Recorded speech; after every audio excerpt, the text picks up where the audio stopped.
उत्तर प्रदेश के विभिन्न बोलियों को, भोजपुरी, अवधी, ब्रज और बुंदेलखंडी को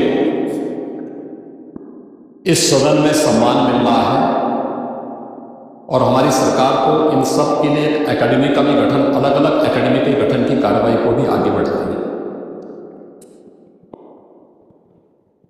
ये सभी हिंदी की उपभाषाएं हैं, यानी हिंदी की बेटियां हैं। भाषा की समृद्धि के आधार है और हमें इसका स्वागत करना चाहिए। ये सदन साहित्य केवल विशुद्ध साहित्यिक और व्याकरण से के विद्वानों की नहीं है, आम जन का प्रतिनिधित्व करने वाले माननीय सदस्य समाज के विभिन्न तबके से आए।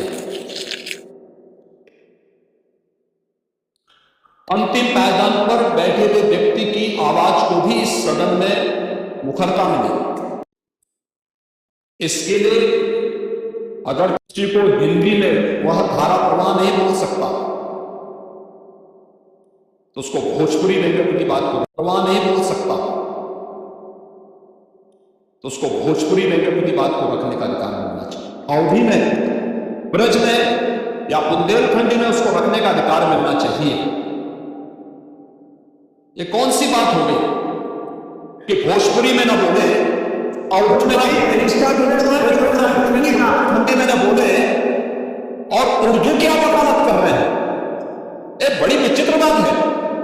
आप मुझे बताइए, मैं इसीलिए कहता हूं कि आप समाजवादियों का चरित्र ही इतना दोहरा हो चुका है, इतना दोहरा हो चुका है कि अपने बच्चों को भेजेंगे इंग्लिश पब्लिक स्कूल में और दूसरों के बच्चों को बोलेंगे कि गांव के उस विद्यालय में पढ़ने संसाधन भी नहीं है। ये दोहराचरण और जाकी रही भावना जैसी, प्रभु मूर्ति की दृष्टि दिन जैसी, यह चर्चा आपको रोका। इसीलिए आपने कल भी भोजपुरी का विरोध किया, अवधी का विरोध किया, बुंदेलखंडी का विरोध किया और आप लोग अपने दैनिक जागरण में, दैनिक जीवन में इस प्रकार के आचरण के आगे हो चुके हैं। और इसलिए अध्यक्ष जी, इसका अभिनंदन हम लोग करते हैं और इन बोलियों को सम्मान मिलना चाहिए। इनके संरक्षण के लिए भी हमारी सरकार भोजपुरी अकेडमी का गठन कर रही है, अवधी अकेडमी का गठन कर रही है संत तुलसीदास जी के नाम पर। इसी के आधार पर ब्रज भाषा इतनी समृद्ध भाषा है। सूरदास जी ने अपनी सभी रचनाएं उसी भाषा में दी है। संत तुलसीदास जी ने अपनी कालजयी रचना रामचरितमानस, जो इस सदन में ही उत्तर भारत के अंदर और भारत से प्रवासी हुए जितने भी ऐसे लोग हैं जो मॉरिशस में या दुनिया की फिजी में या दुनिया के किसी देश में गए, उनके संकट काल में रामचरितमानस ही तुलसीदास जी का अवधी भाषा में रचा गया रामचरितमानस ही उनका सहारा बना था। और आज जब उसको सम्मान मिल रहा है तो आप उसका विरोध कर रहे हैं। बड़ी विचित्र सी स्थिति है। आप हर अच्छे कार्य का समाज आज के यही ढोंग है आप लोगों का, यही ढोंग है। हर अच्छे कार्य का आप विरोध करेंगे, हर अच्छे कार्य का विरोध करेंगे। हर अच्छा कार्य जो प्रदेश के हित में है, देश के हित में है, आप उसका विरोध करेंगे। और मुझे लगता है इस प्रकार के विरोध की निंदा होनी चाहिए और हम इसका समर्थन करते हैं जो उत्तर प्रदेश की बोलियों को सम्मान मिल रहा है।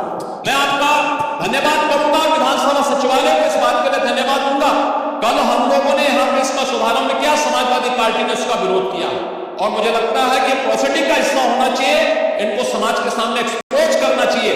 अपने बच्चों को ये लोग पढ़ाएंगे इंग्लिश स्कूलों में और दूसरे के बच्चे के लिए अगर वो सुविधा सरकार देना चाहती है, कह देनी उर्दू पढ़ाओ, यानी उसको मौलवी बनाना चाहते हैं, अब्दुल्ला करके उद्देश्य को ले जाना चाहते हैं। ये नहीं चल सकता।